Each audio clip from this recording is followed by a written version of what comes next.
வருஷத்தோட முதல் நான் சீக்கிரமாக எழுந்து கோலம்லாம் போட்டுட்டு நானும் என் பொண்ணு அழகாக ரெடியாகி வந்து ஒரு குடும்பத்துடன் ஒரு புகைப்படம் எடுத்துட்டு பக்கத்தில் இருக்கிற ஆஞ்சநேயர் கோயிலுக்கு போகலான்னு பார்த்தா வெறும் தூரிட்டே இருந்தது.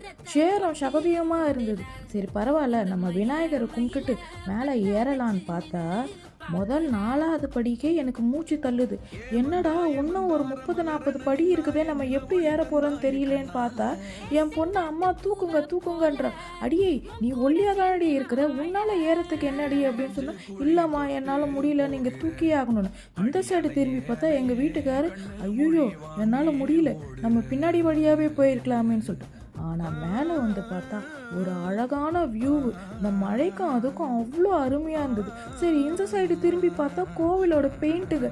இது என்ன இப்படி ஸ்டிக்கரை ஒட்டினாங்களா இல்லை வரைஞ்சாங்களானே தெரியல, அவ்வளோ அழகாக இருந்தது.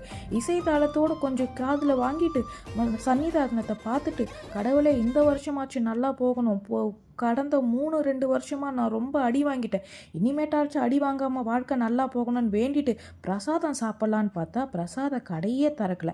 அதுலேயே முதல் ஏமாட்டோம். சரி பரவாயில்ல, நம்ம கீழே போய் நம்ம அன்னதானத்தையாக சாப்பிட்லான்னு பார்த்தா படி இறங்குறதுக்கே நாங்கள் டயர்டாயிட்டோம். என்னடா இப்படி போயிடுச்சுன்னு சொல்லிட்டு அன்னதானம் சாப்பிட்லான்னு பார்த்தா அப்போ தாங்க சமைச்சிட்ருக்காங்க. எங்களுக்கு பசினா பசி, வண்டியை விட ஹோட்டலுக்குன்னு சொல்லிட்டு ஒரு மினி டிஃபனை ஆர்டர் பண்ணி நல்லா சாப்பிட்டுட்டு வீட்டுக்கு வந்து தூங்கிட்டேன்.